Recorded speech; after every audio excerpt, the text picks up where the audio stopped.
یہ وہ وقت تھا جب سند کے سمندر سے ایک فریاد اٹھی، مسلمان تاجر عورتوں کو قید کر کے لے جایا جا رہا تھا۔ یہ خبر خلیفہ ولید بن عبد الملک تک پہنچی اور انہوں نے حکم دیا، اس ظلم کا جواب دینا ہوگا۔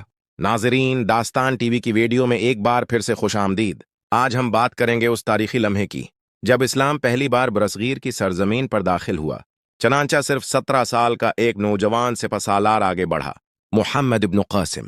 اپنے عزم، ایمان اور بہادری کے ساتھ وہ سند کی طرف روانہ ہوا، اور تاریخ نے دیکھا کہ کس طرح ایک کمسن جرنیل نے ناممکن کو ممکن بنایا۔ راستے میں طاقتور راجہ داہر کا لشکر کھڑا تھا، لیکن ایمان کی قوت کے سامنے دنیاوی طاقت زیادہ دیر نہ ٹک سکی۔ محمد بن قاسم نے صرف تلوار سے نہیں، بلکہ عدل، حکمت اور اسلامی اخلاق سے دل جیتے۔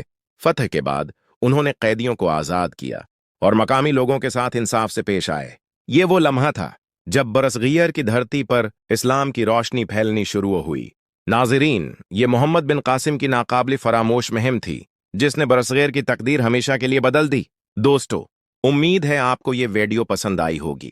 اگر آپ ایسی ہی تاریخی داستانیں سننا چاہتے ہیں تو داستان ٹی وی کو ضرور فالو کریں۔